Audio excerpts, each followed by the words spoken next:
ਅੱਜ ਚੜ੍ਹਦੀ ਕਲਾ ਟਾਈਮ ਟੀਵੀ ਦੇ ਸਟੂਡੀਓ ਵਿੱਚ ਪੰਥ ਦੀ ਮਹਾਨ ਹਸਤੀ ਸਰਦਾਰ ਤਰਲੋਚਨ ਸਿੰਘ ਜੀ ਸਾਬਕਾ ਮੈਂਬਰ ਪਾਰਲੀਮੈਂਟ ਅਤੇ chairman minority commission of India ਸਾਡੇ ਦਰਸ਼ਕਾਂ ਦੇ ਮੇਰੇ ਨਾਲ ਰੂਬਰੂ ਹੋ ਰਹੇ ਹਨ। ਮੈਨੂੰ ਇਸ ਗੱਲ ਦਾ ਮਾਣ ਅਤੇ ਫਖਰ ਹਾਸਲ ਹੈ ਕਿ ਦੇਸ਼ ਦੀ ਆਜ਼ਾਦੀ ਤੋਂ ਬਾਅਦ 1950 ਤੋਂ ਬਾਅਦ ਜਿੰਨੇ ਵੀ ਸਿੱਖ ਸੰਘਰਸ਼ ਹੋਏ ਔਰ ਸਭ ਤੋਂ ਪਹਿਲੇ ਮੋਰਚਿਆਂ ਵਿੱਚ ਸਰਦਾਰ ਤਰਲੋਚਨ ਸਿੰਘ ਜੀ ਦੇ ਨਾਲ ਮੇਰੇ ਪੂਜਨੀਕ ਪਿਤਾ ਗਿਆਨੀ ਹਰਨਾਮ ਸਿੰਘ ਜੀ ਮੋਢੇ ਨਾਲ ਮੋਢਾ ਜੋੜ ਕੇ ਕੁਰਬਾਨੀਆਂ ਕਰਦੇ ਰਹੇ। ਮੈਂ ਇਸ ਗੱਲੋਂ ਵੀ ਖੁਸ਼ਕਿਸਮਤ ਹਾਂ ਕਿ ਬਚਪਨ ਤੋਂ ਮੈਨੂੰ ਸਰਦਾਰ ਤਰਲੋਚਨ ਸਿੰਘ ਜੀ ਦਾ ਪਿਆਰ ਅਤੇ ਅਗਵਾਈ ਮਿਲੀ ਅਤੇ ਇਹਨਾਂ ਦੀ ਦੇਖ ਰੇਖ ਹੇਠ ਮੈਂ ਪ੍ਰਵਾਨ ਚੜ੍ਹਿਆ ਅਤੇ ਮੈਂ ਅਖਬਾਰ ਸ਼ੁਰੂ ਕੀਤੀ। ਮੈਨੂੰ ਇਸ ਗੱਲ ਦੀ ਵੀ ਖੁਸ਼ੀ ਹੈ ਕਿ ਜਦੋਂ ਸਰਦਾਰ ਤਰਲੋਚਨ ਸਿੰਘ ਜੀ ਮੈਂਬਰ ਪਾਰਲੀਮੈਂਟ ਸਨ ਉਦੋਂ ਮੈਂ ਵੀ ਭਾਰਤ ਦੀ ਪਾਰਲੀਮੈਂਟ ਵਿੱਚ ਲੋਕ ਸਭਾ ਦੀ ਮੀਡੀਆ ਐਡਵਾਈਜ਼ਰੀ ਕਮੇਟੀ ਦਾ ਮੈਂਬਰ ਸੀ ਅਤੇ ਲਗਭਗ ਸੈਸ਼ਨ ਦੇ ਦੌਰਾਨ ਹਰ ਰੋਜ਼ ਅਸੀਂ ਸੈਂਟਰਲ ਹਾਲ ਵਿੱਚ ਇਕੱਠੇ ਬੈਠਦੇ ਅਤੇ ਮੈਨੂੰ ਗਾਈਡ ਕਰਦੇ, ਐਪਰੀਸ਼ੀਏਟ ਕਰਦੇ ਅਤੇ ਅੱਗੇ ਵਧਣ ਦੀ ਪ੍ਰੇਰਨਾ ਕਰਦੇ, ਕਿਉਂਕਿ ਪੰਥਕ ਸੇਵਾ ਦੇ ਖੇਤਰ ਵਿੱਚ ਜੋ ਦੇਣ ਸਰਦਾਰ ਤਰਲੋਚਨ ਸਿੰਘ ਜੀ ਦੀ ਹੈ ਉਹ ਸ਼ਾਇਦ ਆਪਣੀ ਕੌਮ ਦੇ ਵਿੱਚ ਕਿਸੇ ਇਨਸਾਨ ਦੇ ਵਿਰਸੇ ਵਿੱਚ ਨਹੀਂ ਆਈ। ਆਪਣਾ ਉੱਚਾ ਸੁੱਚਾ ਜੀਵਨ, ਇੱਕ ਸੱਚੇ ਸਿੱਖ ਵਾਲਾ ਜੀਵਨ ਇਹਨਾਂ ਨੇ ਜੀਵਿਆ ਅਤੇ ਫਿਰ ਭਾਰਤ ਦੇ ਰਾਸ਼ਟਰਪਤੀ ਦੇ ਸੈਕਟਰੀ ਤੋਂ ਲੈ ਕੇ ਪੰਜਾਬ ਦੇ ਪਬਲਿਕ ਰਿਲੇਸ਼ਨ ਦੇ ਡਾਇਰੈਕਟਰ ਤੱਕ, ਫਿਰ ਪਾਰਲੀਮੈਂਟ ਦੇ ਮੈਂਬਰ ਰਹਿ ਕੇ ਔਰ ਮਾਈਨੋਰਿਟੀ ਕਮਿਸ਼ਨ ਦੇ ਚੇਅਰ ਰਹਿ ਕੇ ਜੋ ਇਹਨਾਂ ਨੇ ਸਿੱਖ ਵਾਸਤੇ ਕੰਮ ਕੀਤੀ ਉਹ ਸਿੱਖ ਇਤਿਹਾਸ ਦੇ ਵਿੱਚ ਸੁਨਹਿਰੀ ਅੱਖਰਾਂ 'ਚ ਲਿਖਿਆ ਗਿਆ ਹੈ। ਅੱਜ ਵੀ ਜਿਹਨੇ ਪੰਥਕ ਇਸ਼ੂ ਹਨ ਜਿਨ੍ਹਾਂ ਬਾਰੇ ਸੰਜੀਦਗੀ ਬਾਰੇ ਸਰਦਾਰ ਤਰਲੋਚਨ ਸਿੰਘ ਜੀ ਸੋਚਦੇ ਹਨ ਅਤੇ ਕੌਮ ਨੂੰ ਦੱਸਦੇ ਹਨ, ਉਸ ਨਾਲ ਸਾਰੇ ਪੰਥ ਨੂੰ ਨਿੱਘਰ ਸੇਧ ਅਤੇ ਅਗਵਾਈ ਮਿਲਦੀ ਹੈ। ਸੋ ਮੈਂ ਸਰਦਾਰ ਤਰਲੋਚਨ ਸਿੰਘ ਜੀ ਦਾ ਚੜ੍ਹਦੀ ਕਲਾ ਟਾਈਮ ਟੀਵੀ ਉੱਤੇ ਅੱਜ ਵੈਲਕਮ ਕਰਕੇ ਉਹਨਾਂ ਨੂੰ ਕਹਾਂਗਾ ਕਿ ਸਾਡੇ ਦਰਸ਼ਕਾਂ ਨੂੰ ਦਰਸ਼ਨ ਦੇਣ ਅਤੇ ਆਪਣੇ ਵਿਚਾਰ ਦੱਸਣ। ਵਾਹਿਗੁਰੂ ਜੀ ਕਾ ਖਾਲਸਾ, ਵਾਹਿਗੁਰੂ ਜੀ ਕੀ ਫਤਿਹ। ਸਰ ਤਰਲੋਚਨ ਸਿੰਘ ਜੀ, ਬੜੀ ਕੰਟਰੋਵਰਸੀ ਚੱਲਦੀ ਹੈ ਕਿ RSS ਸਿੱਖਾਂ ਨੂੰ ਖਾ ਜਾਏਗੀ, ਸਿੱਖ ਕੌਮ ਨੂੰ ਖਤਮ ਕਰ ਦੇਗੀ ਔਰ ਬੜਾ ਇਹਦੇ ਤੋਂ ਖਤਰਾ ਜ਼ਾਹਰ ਕੀਤਾ ਜਾ ਰਿਹਾ ਹੈ। ਔਰ ਨਾਲ ਹੀ ਬੜੀ ਵੱਡੀ ਗਿਣਤੀ ਵਿੱਚ ਸਿੱਖ ਈਸਾਈ ਬਣ ਰਹੇ ਹਨ। ਮੈਂ ਹੈਰਾਨ ਹਾਂ ਕਿ RSS ਦਾ ਹੋਊਗਾ ਰੋਜ਼ ਸਾਡੇ ਲੀਡਰ ਬਣਾ ਕੇ ਸਾਡੀ ਕੌਮ ਸਾਹਮਣੇ ਪੇਸ਼ ਕਰ ਰਹੇ ਹਨ, ਲੇਕਿਨ ਜੋ ਹਜ਼ਾਰਾਂ ਲੱਖਾਂ ਦੀ ਗਿਣਤੀ ਵਿੱਚ ਸਿੱਖ ਈਸਾਈ ਬਣ ਰਹੇ ਹਨ ਉਸ ਬਾਰੇ ਕੋਈ ਗੱਲ ਨਹੀਂ ਕਰਦਾ। ਇਸ ਬਾਰੇ ਤੁਸੀਂ ਸਾਡੇ ਦਰਸ਼ਕਾਂ ਨੂੰ ਕੋਈ ਚਾਨਣਾ ਪਾਉਣ ਦੀ ਕਿਰਪਾਲਤਾ ਕਰੋ। ਦਰਦੀ ਜੀ, ਜਿਸ ਬਾਰੇ ਡਿਸਕਸ਼ਨ ਬਹੁਤ ਜ਼ਰੂਰੀ ਹੈ, ਜਿਵੇਂ ਮੈਂ ਪਹਿਲਾਂ ਕਿਹਾ ਕਿ ਅਸੀਂ ਜਿਹੜੀ ਅਸਲ ਮਸਲੇ ਹੈ ਸਾਡੇ ਉਹਨਾਂ ਬਾਰੇ ਅਸੀਂ ਨਾ ਸੋਚਦੇ ਹਾਂ ਨਾ ਐਕਸ਼ਨ ਲੈਂਦੇ ਹਾਂ। ਅਸੀਂ ਕੋਈ ਉਹ ਕੰਮ ਕਰਦੇ ਹਾਂ ਜਿਹਦਾ ਸਾਨੂੰ ਬੈਨੀਫਿਟ ਨਹੀਂ ਹੋ ਰਿਹਾ। ਬਹੁਤ ਅੱਛਾ ਟਾਪਿਕ ਅੱਜ ਦਾ ਤੁਸੀਂ ਇਹ ਚੁਣਿਆ ਹੈ ਕਿ ਇਸ ਵਕਤ ਪੰਜਾਬ ਵਿੱਚ ਸਿੱਖਾਂ ਨੂੰ ਥ੍ਰੈਟ ਮੀਨ ਥ੍ਰੈਟ ਕੋਈ ਸਾਨੂੰ ਮਾਰ ਨਹੀਂ ਰਿਹਾ। ਥ੍ਰੈਟ ਇਹ ਨਹੀਂ ਕਿ ਸਾਡੀ ਕੋਈ ਜ਼ਮੀਨ ਖੋਹ ਰਿਹਾ, ਥ੍ਰੈਟ ਇਹ ਨਹੀਂ ਕਿ ਸਾਡਾ ਕੋਈ ਬਿਜ਼ਨਸ ਖੋਹ ਰਿਹਾ। ਥ੍ਰੈਟ ਇਸ ਵੇਲੇ ਹੈ ਸਾਡੀ ਆਈਡੈਂਟੀਟੀ ਦਾ। ਥ੍ਰੈਟ ਇਹ ਹੈ ਕਿ ਜੋ ਸਿੱਖ ਇਸ ਵੇਲੇ ਸਿੱਖੀ 'ਚ ਵਿਸ਼ਵਾਸ ਰੱਖਦਾ ਹੈ ਕਿ ਉਹਦਾ ਵਿਸ਼ਵਾਸ ਤੋੜਨ ਵਿੱਚ ਕੋਈ ਹੋਰ ਸੰਸਥਾ ਕੰਮ ਕਰ ਰਹੀ ਹੈ। ਅਸਲ ਇਸ਼ੂ ਇਹ ਹੈ, ਆਮ ਤੌਰ 'ਤੇ ਪਿਛਲੇ ਮੈਂ ਦੇਖਿਆ ਕੋਈ 30-35 ਸਾਲ ਤੋਂ ਇੱਕ ਨਵਾਂ ਸਿੱਖਾਂ 'ਚ ਗਰੁੱਪ ਬਹੁਤ ਅੱਛੇ ਵਿਦਵਾਨਾਂ ਦਾ ਇਸ ਗੱਲ 'ਤੇ ਆ ਗਿਆ ਕਿ ਸਿੱਖਾਂ ਨੂੰ ਖਤਰਾ, ਪਹਿਲਾਂ ਤਾਂ ਲੋਕ ਹਿੰਦੂ ਕਹਿੰਦੇ ਸੀ, ਹਿੰਦੂ ਧਰਮ ਤੋਂ ਹੈ, ਪਹਿਲਾਂ ਕਹਿੰਦੇ ਸੀ ਆਰੀਆ ਸਮਾਜ ਤੋਂ ਹੈ, ਫਿਰ ਹੁਣ ਆ ਗਿਆ ਜੀ RSS ਤੋਂ। ਨਾ ਇਹ ਇੱਕ ਏਡਾ ਵੱਡਾ ਇਸ਼ੂ ਹੈ ਜਿਸ 'ਤੇ ਕਿ ਸਾਡੇ ਵਿਦਵਾਨ ਬਹਿ ਕੇ ਵਿਚਾਰ ਹੀ ਨਹੀਂ ਕਰਦੇ। ਤੁਸੀਂ ਆਲ ਇੰਡੀਆ ਲੈਵਲ 'ਤੇ ਬੈਠੇ ਹੋ, ਤੁਹਾਡਾ ਸੰਪਰਕ ਹੈ ਸਾਰੇ ਪਾਰਟੀਆਂ ਦੇ ਲੀਡਰਾਂ ਨਾਲ। ਪਾਰਲੀਮੈਂਟ ਹਾਊਸ ਇੰਡੀਆ ਦਾ ਸਭ ਤੋਂ ਵੱਡਾ ਇੱਕ ਜਿਹੜਾ ਡਿਸਕਸ਼ਨ ਸੈਂਟਰ ਹੈ, ਸੈਂਟਰਲ ਹਾਲ। ਮੇਰੀ ਇਹ ਰਾਏ ਹੈ ਕਿ ਮੈਂ ਵੀ MP ਰਿਹਾ, ਹੋਰ ਥਾਂ ਵੀ ਰਿਹਾ, ਮੈਨੂੰ ਅੱਜ ਤੱਕ ਇਸ ਬਾਰੇ ਜੋ ਗਲਤਫਹਿਮੀ ਹੈ ਉਹਦਾ ਰੀਜ਼ਨ ਨਜ਼ਰ ਨਹੀਂ ਆਇਆ। ਇੱਕੋ ਗੱਲ ਹੈ ਜਿਹੜੀ ਮੈਂ ਹੁਣ ਤੱਕ ਸਮਝੀ ਹੈ ਕਿ RSS ਵਾਲੇ ਜਿਹੜਾ ਕਿ ਇੱਕ ਵਿੰਗ ਹੈ, ਦੇਖੋ ਹਿੰਦੂ ਧਰਮ ਬਹੁਤ ਵਿਸ਼ਾਲ ਹੈ, ਇਹਦੇ ਸਨਾਤਨ ਧਰਮ ਵੀ ਹੈ, बड़ियां संस्थावां हैं, कोई अंत नहीं। विवेकानंद वाले हैं, कोई अंत है, कबीर वाले भी हैं, रामानंद हैं, बड़े ग्रुपों का कोई अंत नहीं, अंत नहीं, अंत नहीं। लेकिन आरएसएस क्योंकि एक इमर्ज होगी, वो इस तरह होगी कि जब दी बीजेपी अगे आई, आरएसएस की शक्ति या उदा इंपॉर्टेंस बढ़ गई। आरएसएस वाले या आम हिंदू सनातन धर्म वाले ये कहते हैं कि सिख साडे विचों हैं, मतलब कि वो साडे खिलाफ नहीं बोलते, वो अपने आप नूं समझन के बई हिंदू धर्म ने जिथे बाकी विशाल होया उहदे सिख भी आए, और वो सिख जिहड़ा है वो विचों एक नवीं शाख आई, और सिख साडे हैं। सो ये है साडा उन्हां दा झगड़ा कि असीं कहने आ कि सिख धर्म वखरा है, वो समझते हैं कि जे हिंदू धर्म जिहड़ी विशालता है उहदे च एक सिख भी आंदा है। So dispute is only to this fact. लेकिन अज तक मैं इन्नी मेरी उम्र भी हो गई, मेरा पोलिटिकल संबंध भी बड़ा है, मैं हर एक नाल रहा, राष्ट्रपति भवन च रहा, कोई हिंदू नूं मैं नहीं सुनिया ये कहंदा होया कि सिख धर्म छड्ड के हिंदू बन जाओ। कदे किसी ने हिंदू धर्म वाले ने कदे ये अपील भी नहीं की, कदे किसी हिंदू धर्म ने यह नहीं कहा कि तुसी आओ पहला साडे मंदिर मत्था टेको, गुरुद्वारे ना जाओ, या कदे कहा होवे कि गुरु ग्रंथ साहब नूं ना मनो, तुसी आके साडे रामायण नूं मनो। ये तो प्रचार नहीं ना, पर असी दिन रात एको सुनते हाँ कि जी सिख धर्म नूं खतरा, ओ जी ओ की कर गए। देखो जिन्ने साडे डेरे हैं, तुसी भी जानते हो, मैं भी जानदा, डेरियां नूं असी जांदे भी हाँ, सारे संत महात्मा बड़ी सेवा कर रहे हैं। हुण ये डेरे कद तो चले? अज तो नहीं चले ना, डेरियां नूं चलदियां नूं 300 साल हो गया। उदों तो आरएसएस जम्मी भी नहीं सी। आम कह जाता जी आरएसएस ने डेरे बनाते, आरएसएस ने डेरियां नूं उत्साह दे रहे हैं। हर डेरा का इतिहास है, हर डेरे वालों का सिक्खी नाल विश्वास है। वो एको जरूर मनते हैं कि डेरे का मुखी की इज्जत करो, लेकिन वो सारे गुरु ग्रंथ नूं मनते। कोई ऐसा डेरा नहीं जिथे गुरु ग्रंथ साहब की महानता नहीं है। सो मैं जो ये समझा कि ये साडी जी लड़ाई है, ये असी वधा रहे हैं, ये डायलॉग नहीं करते।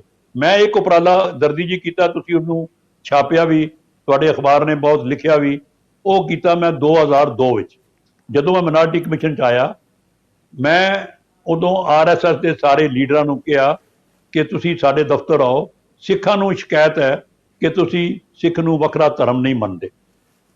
उस वक्त फिर जिहड़ा आरएसएस का मुखी सी सुदर्शन जी, उन्होंने अपनी टीम खुद अपने लैटर नाल मेरे दफ्तर भेजी।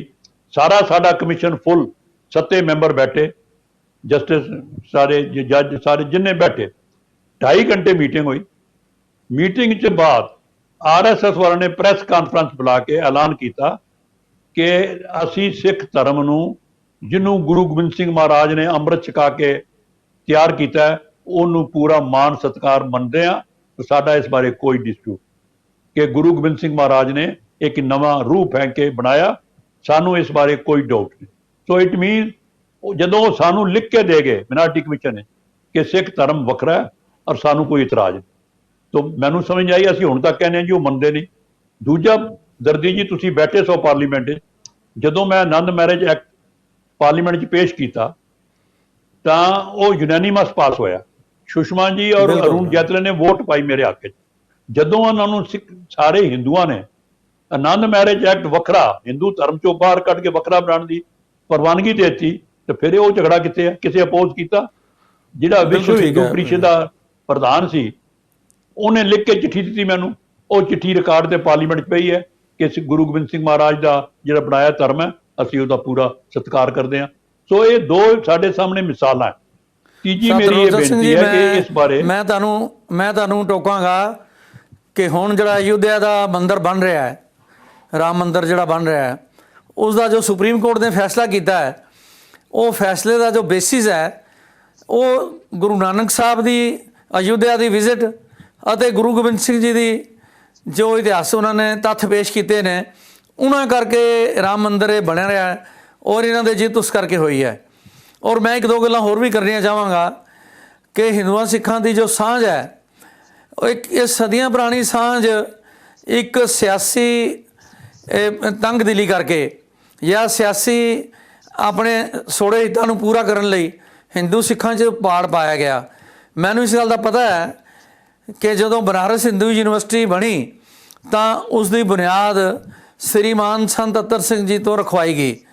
ਪਹਿਲਾਂ 5 ਅਖੰਡ ਪਾਠ ਕੀਤੇ ਗਏ, ਬਹੁਤ ਵੱਡਾ ਇਤਿਹਾਸਕ ਉਸ ਤੋਂ ਬਾਅਦ ਰੋਲ ਹੈ। ਅਰਦਾਸ ਕੀਤੀ ਗਈ ਔਰ ਫਿਰ ਬਨਾਰਸ ਹਿੰਦੂ ਔਰ ਯੂਨੀਵਰਸਿਟੀ ਬਣਨ ਤੋਂ ਬਾਅਦ ਬੁਨਿਆਦ ਰੱਖਣ ਤੋਂ ਬਾਅਦ ਪੰਡਿਤ ਮਦਨ ਮੋਹਨ ਮਾਲਵੀਆ ਜੋ ਉਸ ਵੇਲੇ ਹਿੰਦੂ ਮਹਾਸਭਾ ਦੇ ਪ੍ਰਧਾਨ ਸੀ, ਉਹਨਾਂ ਨੇ ਐਲਾਨ ਕੀਤਾ ਕਿ ਹਰ ਹਿੰਦੂ ਆਪਣੇ ਘਰਾਂ ਵਿੱਚ ਇੱਕ ਬੱਚਾ ਘੱਟ ਤੋਂ ਘੱਟ ਸਿੱਖ ਬਣਾਏ ਔਰ ਲੱਖਾਂ ਹਿੰਦੂਆਂ ਨੇ ਆਪਣੇ ਬੱਚਿਆਂ ਨੂੰ ਸਿੱਖ ਬਣਾਇਆ।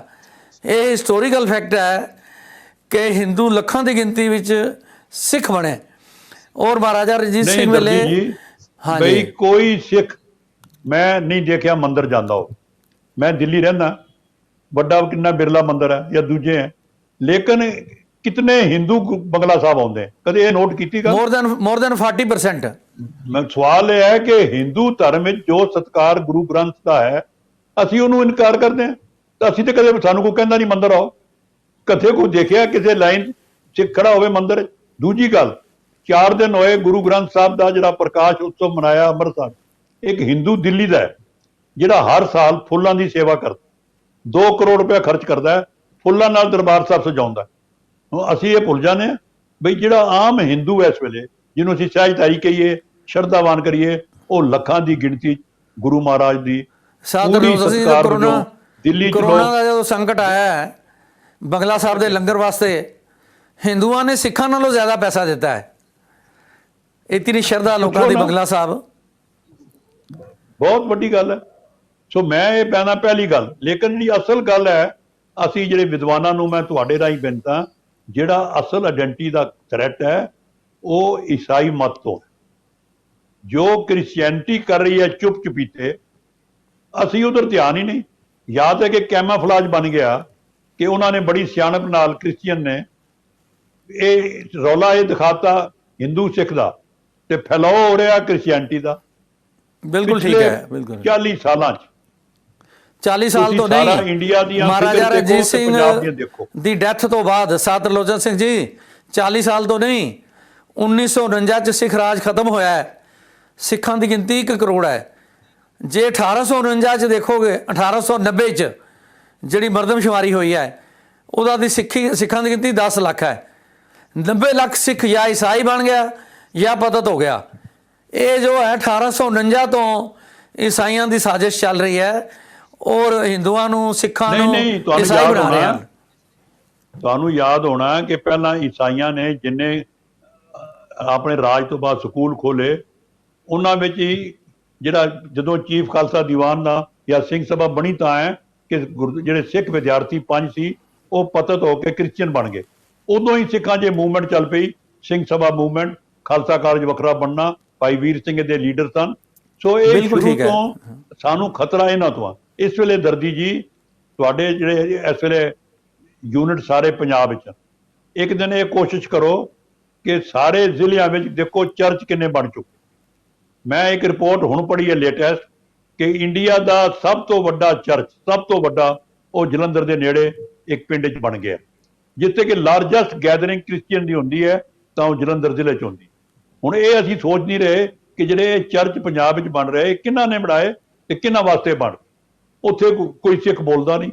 ਔਰ ਇੱਕ ਬੜੀ ਜਿਹੜੀ ਲੇਟੈਸਟ ਪਾਲਿਸੀ ਹੈ, ਇਹ ਮੈਂ ਉਹਦੀ ਕੋਲ ਮੇਰੇ ਕੋਲ ਡਾਕੂਮੈਂਟਰੀ ਪ੍ਰੂਫ ਹੈ ਕਿ ਇਹਨਾਂ ਨੇ ਹੁਣ ਇਹ ਕਹਿਤਾ ਕ੍ਰਿਸਚੀਅਨ ਨੇ ਕਿ ਸਿੱਖ ਪਗੜੀ ਵੀ ਬੰਨੇ, ਦਾੜੀ ਵੀ ਰੱਖੇ, ਨਾਂ ਵੀ ਆਪਣਾ ਉਹ ਹੀ ਰੱਖੇ ਤੇ ਉਹ ਕ੍ਰਿਸਚੀਅਨ ਹੋ ਸਕਦਾ ਹੈ। ਹੁਣ ਇਹਨਾਂ ਨੇ ਨਵੀਂ ਪਾਲਿਸੀ ਬਣਾ ਲਈ ਕਿ ਸਿੱਖਾਂ ਨੂੰ ਐਜ਼ ਇਟ ਇਜ਼ ਲੈ ਕੇ ਸਿਰਫ ਇਹਨਾਂ ਨੂੰ ਗੁਰੂ ਗ੍ਰੰਥ ਤੋਂ ਲਾ ਕੇ ਕ੍ਰਿਸਚੀਅਨਟੀ ਵੱਲ ਲਿਆਓ, ਐਜ਼ ਸ਼ਕਲ ਵੀ ਰੱਖੋ। ਹੁਣ ਇਹ ਦਿੱਲੀ 'ਚ ਵੀ ਐਸੇ 100-150 ਕੇਸ ਹੋ ਚੁੱਕਾ ਹੈ ਕਿ ਜਿਹੜੇ ਸਿੱਖ ਫੈਮਿਲੀ ਕ੍ਰਿਸਚੀਅਨ ਬਣ ਚੁੱਕੇ। ਪੰਜਾਬ ਵਿੱਚ ਤਾਂ ਕੋਈ ਗਿਣਤੀ ਨਹੀਂ। ਹੋਰ ਸੁਣੋ, ਡੇਲੀ ਪੰਜਾਬ 'ਚੋਂ ਦੂਰਦਰਸ਼ਨ ਤੇ ਕ੍ਰਿਸਚੀਅਨਟੀ ਦਾ 1 ਘੰਟੇ ਦਾ ਪੇਡ ਪ੍ਰੋਗਰਾਮ ਲੈਕਚਰ ਹੁੰਦਾ ਕਿ ਆਓ ਕ੍ਰਾਈਸਟ ਵੱਲ ਆਓ। ਇੰਨਾ ਖਰਚ ਹੋ ਰਿਹਾ, ਬੜੇ ਫਾਰਨ ਤੋਂ ਜਿਹੜੇ ਪੈਸਾ ਆਉਂਦਾ ਹੈ ਉਹ ਕ੍ਰਿਸਚੀਅਨਟੀ ਦੇ ਪ੍ਰਚਾਰ ਤੇ ਪੰਜਾਬ ਵਿੱਚ ਲੱਗ ਰਿਹਾ। ਲੇਕਿਨ ਸਾਡੇ ਵਿਦਵਾਨ ਕੋਈ ਨਹੀਂ ਬੋਲਦਾ, ਇੱਕੋ ਗੱਲ ਬੋਲਦੇ ਆ, ਖਤਰਾ RSS ਕ੍ਰਿਸਚੀਅਨਟੀ ਦਾ। ਮੈਨੂੰ ਯਾਦ ਹੈ ਮੈਂ ਮਿਨਾਰਟੀ ਕਮਿਸ਼ਨ ਵਿੱਚ ਇੱਕ ਮੀਟਿੰਗ ਬੁਲਾਈ ਸੀ ਉਦੋਂ ਬਡੂੰਗਰ ਸਾਹਿਬ ਪ੍ਰਧਾਨ ਸੀ, ਕਿਰਨਜੋਤ ਕੌਰ ਸੈਕਟਰੀ ਸੀ, ਇਹ ਸਾਰੇ ਬੁਲਾਏ ਔਰ ਸਾਰੇ ਕ੍ਰਿਸਚੀਅਨ ਲੀਡਰ ਮੈਂ ਬਿਠਾਏ। ਕ੍ਰਿਸਚੀਅਨ ਵੀ 3-4 ਗਰੁੱਪ ਹਨ, ਪ੍ਰੋਟੈਸਟੈਂਟ ਹੈ ਕਿ ਇਹ ਸਾਰਿਆਂ ਦੀ ਮੈਂ ਮੀਟਿੰਗ ਕਰਾਈ ਔਰ ਇੱਕ ਅਪੀਲ ਕੀਤੀ ਕਿ ਬਈ ਤੁਸੀਂ ਸਾਡੀ ਮਿਨਾਰਿਟੀ ਵੱਲ ਕਿਉਂ ਜਾਂਦੇ ਹੋ, ਕਿਧਰ ਹੋਰ ਜਾਓ। ਉੱਥੋਂ ਉਹਨਾਂ ਨੇ ਸਾਨੂੰ ਵਿਸ਼ਵਾਸ ਦਿਵਾਇਆ ਕਿ ਨਹੀਂ ਜੀ, ਨਹੀਂ ਹੁਣ ਪੰਜਾਬ 'ਚ ਨਹੀਂ ਕਰਾਂਗੇ। ਲੇਕਿਨ ਉਸ ਤੋਂ ਜ਼ਿਆਦਾ ਸਪੀਡ ਨਾਲ ਪੰਜਾਬ ਵਿੱਚ ਹੋ ਰਿਹਾ ਹੈ। ਮੈਂ ਇਹ ਇਸ ਕਰਕੇ ਕਹਿਣਾ ਕਿ ਆਨ ਰਿਕਾਰਡ ਆ ਮੈਂ ਕਿ ਇਹਨੂੰ ਰੋਕਣ ਦੀ ਅਸੀਂ ਇੱਕ ਜਾਇੰਟ ਮੀਟਿੰਗ ਕਰਾ ਕੇ ਵੀ ਉਪਰਾਲਾ ਕੀਤਾ। ਪਰ ਮੈਂ ਸਮਝਦਾ ਕਿ ਇਸ ਵਕਤ ਪੰਜਾਬ ਵਿੱਚ ਕ੍ਰਿਸਚੀਅਨਿਟੀ ਦਾ ਹੜ੍ਹ ਆ ਰਿਹਾ ਔਰ ਸਿੱਖ ਜਿਹੜਾ ਹੈ, ਦੇਖੋ ਕਮਾਲ ਇਹ ਹੋ ਗਿਆ, ਜੱਦਰ ਸਾਹਿਬ ਅਕਾਲ ਤਖਤ ਸਾਡੇ ਬੜੇ ਪੂਜਨੀਕ ਹਨ। ਮੈਂ ਪਹਿਲਾਂ ਵੀ ਬੇਨਤੀ ਕੀਤੀ ਸੀ ਕਿ ਸਭ ਤੋਂ ਪਹਿਲਾਂ ਸਾਨੂੰ ਅਧਰਮੀ ਇਹ ਵੱਖਰਾ ਜਿਹੜੇ ਸਾਡੇ ਰਵਦਾਸੀਏ ਸਨ, ਉਹ ਵੱਖਰੇ ਹੋ ਕੇ ਵੱਖਰੇ ਮੰਦਿਰ ਬਣ ਗਏ। ਉਹਨਾਂ ਨੇ ਆਪਣੇ ਗੁਰਦੁਆਰੇ ਵੱਖਰੇ ਬਣਾ ਲਏ, ਅਸੀਂ ਚੁੱਪ ਬੈਠੇ ਰਹੇ। ਬਾਕੀ ਜਦੋਂ ਉਹਨਾਂ ਦੇ ਚ ਅਸੀਂ ਜਿਨ੍ਹਾਂ ਨੂੰ ਸਾਰੀ ਉਮਰ ਸਿੱਖੀ ਨਾਲ ਜੋੜਿਆ ਗਿਆ ਗੁਰੂ ਮਹਾਰਾਜ ਨੇ, ਉਹ ਸਾਰਾ ਦੁਆਬਾ ਸਾਡੇ ਤੋਂ ਨਿਕਲ ਗਿਆ। ਕੋਈ ਨਾ SGPC ਬੋਲੀ, ਨਾ ਕਿ ਸਾਡੇ ਵੱਡੇ ਲੀਡਰ ਬੋਲੇ ਕਿ ਕਿੰਨਾ ਕੁਝ ਸਾਡਾ। ਉਹ ਲੰਡਨ ਵੀ ਵੱਖਰੇ ਰਵੀਦਾਸ ਗੁਰਦੁਆਰੇ ਬਣ ਗਏ, ਅਸੀਂ ਉੱਥੇ ਵੀ ਚੁੱਪ ਬੈਠੇ ਰਹੇ। ਕਦੇ ਸੋਚਿਆ ਨਹੀਂ ਬਈ ਰਵੀਦਾਸ ਨੂੰ ਗੁਰੂ ਮਹਾਰਾਜ ਨੇ ਜੋ ਸਟੇਟਸ ਹੈ ਗੁਰੂ ਗ੍ਰੰਥ 'ਚ, ਉਹ ਗੁਰੂਆਂ ਬਰਾਬਰ ਹੈ। ਸਾਰਾ ਦਿਨ ਅਸੀਂ ਉਹੀ ਪਾਠ ਕਰਦੇ ਹਾਂ, ਪਰ ਅਸੀਂ ਦੱਸ ਨਹੀਂ ਪਾ ਰਹੇ ਉਹਨਾਂ ਨੂੰ, ਉਹ ਵੱਖਰੇ ਹੋ ਗਏ। ਪਹਿਲਾਂ ਅਸੀਂ ਉੱਥੇ ਚੁੱਪ ਰਹੇ, ਹੁਣ ਅਸੀਂ ਕ੍ਰਿਸਚੀਅਨਿਟੀ ਚੁੱਪ ਹਾਂ। ਸਾਡੇ ਕੋਲ ਨਾਰਾ ਇੱਕੋ ਹੈ, ਉਹ ਜੀ ਖਤਰਾ RSS ਹਿੰਦੂ ਧਰਮ। ਸੋ ਮੇਰੀ ਤੁਹਾਨੂੰ ਬੇਨਤੀ ਹੈ, ਤੁਹਾਡਾ ਇਸ ਵੇਲੇ TV ਦਾ ਵੀ ਰਸੂਖ ਹੈ, ਜ਼ਾਤੀ ਵੀ ਹੈ, ਇਸ ਵੱਲ ਜ਼ਰੂਰ ਧਿਆਨ ਦੇ ਕੇ ਐਟਲੀਸਟ ਜਿਹੜੇ ਪਿੰਡਾਂ 'ਚ ਸਰਪੰਚ ਹਨ ਗੁਰਦੁਆਰੇ, ਉਹਨਾਂ ਨੂੰ ਆਪਣੇ ਪਿੰਡ ਵਾਈ ਤੇ ਸੋਚੋ, ਜੇ ਤੁਹਾਡੇ ਗੁਰਦੁਆਰੇ ਦੇ ਬਰਾਬਰ ਚਰਚ ਆ ਰਹੇ ਤਾਂ ਤੁਸੀਂ ਬੈਠੇ ਕੀ ਕਰਦੇ ਹੋ। ਸਰ ਤਰਲੋਚਨ ਸਿੰਘ ਜੀ, ਜਿਹੜੀ ਸਭ ਤੋਂ ਵੱਡੀ ਫਿਕਰ ਵਾਲੀ ਗੱਲ ਹੈ ਕਿ 90% ਤੋਂ ਜ਼ਿਆਦਾ ਸਿੱਖਾਂ ਦੇ ਬੱਚੇ ਕੇਸ ਕਟਾ ਕੇ ਪਤਤ ਹੋ ਰਹੇ ਨੇ, ਦਾੜੀਆਂ ਕਟਵਾ ਰਹੇ ਨੇ। ਉਸ ਬਾਰੇ ਨਾ ਅਕਾਲੀ ਦਲ ਨੇ ਨਾ ਸ਼੍ਰੋਮਣੀ ਕਮੇਟੀ ਨੇ ਕਦੇ ਕੋਈ ਲਹਿਰ ਚਲਾਈ ਹੈ ਜਾਂ ਕਦੇ ਆਵਾਜ਼ ਉਠਾਈ ਹੈ ਜਾਂ ਯਤਨ ਕੀਤਾ ਹੈ। ਮੈਂ ਸਰਦਾਰ ਗੁਰਚਰਨ ਸਿੰਘ ਜੋ ਰਾਸ਼ਟਰੀ ਸਿੱਖ ਸੰਗਤ ਦੇ ਮੁੱਖ ਆਗੂ ਨੇ, ਪ੍ਰਧਾਨ, ਉਹਨਾਂ ਨੂੰ ਪੁੱਛਿਆ ਬਾਈ ਕੀ ਇਹ RSS ਸਿੱਖਾਂ ਦੀ ਹੋਂਦ ਨੂੰ ਖਤਮ ਕਰਨ ਵਾਸਤੇ ਜਾਂ ਹਿੰਦੂਆਂ 'ਚ ਜਜ਼ਬ ਕਰਨ ਵਾਸਤੇ ਇਹ ਤੁਸੀਂ ਯਤਨ ਕਰ ਰਹੇ ਹੋ ਜਾਂ ਕੀ ਗੱਲ ਹੈ? ਤਾਂ ਉਹ ਕਹਿੰਦੇ ਦਰਦੀ ਸਾਹਿਬ ਤੁਸੀਂ ਸਾਡੇ ਨਾਲ ਚੱਲੋ, ਸਾਰੇ ਹਿੰਦੁਸਤਾਨ ਵਿੱਚ RSS ਦੇ ਮੈਂਬਰਾਂ ਵਿੱਚ ਇੱਕ ਬੰਦਾ ਵੀ ਪਤਤ ਦਿਖਾ ਦਿਓ, ਇੱਕ ਬੰਦੇ ਦੀ ਦਾੜੀ ਕੱਟੀ ਦਿਖਾ ਦਿਓ, ਇੱਕ ਬੰਦੇ ਦੀ ਕੇਸਾਂ ਦੀ ਬੇਦਬੀ ਵੱਲ ਦਿਖਾ ਦਿਓ। 100% ਤਿਆਰ ਬਰ ਤਿਆਰ ਸਿੱਖ ਪੰਜਾਬ ਤੋਂ ਬਾਹਰ RSS ਨਾਲ ਜੁੜ ਚੁੱਕੇ ਨੇ ਔਰ ਕੋਈ ਗੁਰੂ ਮਹਾਰਾਜ ਦੀ ਨਿੰਦਾ ਜਾਂ ਗੁਰੂ ਮਹਾਰਾਜ ਦੇ ਬਾਰੇ ਕੋਈ ਗਲਤ ਪ੍ਰਚਾਰ ਅਸੀਂ ਨਹੀਂ ਕਰਦੇ। ਅਗਰ ਕਰਦੇ ਹਾਂ ਤਾਂ ਸਾਨੂੰ ਦੱਸ ਦਿਓ। ਇਹ ਪੰਜਾਬ ਵਿੱਚ ਬੱਚੇ 90% ਪਤਤ ਹੋ ਰਹੇ ਨੇ, ਪੰਜਾਬ ਤੋਂ ਬਾਹਰ 90% ਤੋਂ ਜ਼ਿਆਦਾ ਸਿੱਖ RSS ਨਾਲ ਜੁੜ ਰਹੇ ਨੇ। ਉਹ ਮੈਂ ਆਪਣੀ ਇੱਕ ਤੁਹਾਨੂੰ ਨਿੱਜੀ ਗੱਲ ਦੱਸਣਾ ਚਾਹੁੰਦਾ ਕਿ ਮੈਂ ਗੁਰੂ ਹਰਕ੍ਰਿਸ਼ਨ ਪਬਲਿਕ ਸਕੂਲ ਦਾ ਚੇਅਰਮੈਨ ਹਾਂ। CBSE ਦੀ ਇੰਸਪੈਕਸ਼ਨ ਸੀ, ਇੰਸਪੈਕਸ਼ਨ ਕਰਨ ਜਿਹੜੇ ਅਫਸਰ ਆ ਰਹੇ ਸੀ ਉਹ ਪੰਜਾਬ ਵਿੱਚ RSS ਦੇ 52 ਸਕੂਲ ਨੇ। ਉਹ 52 ਸਕੂਲਾਂ 'ਚੋਂ ਪ੍ਰਿੰਸੀਪਲ ਅਪਾਇੰਟ ਹੋਈ ਸੀ, 2 ਉਹ ਆਏ ਸੀ ਇੰਸਪੈਕਸ਼ਨ ਕਰਨ।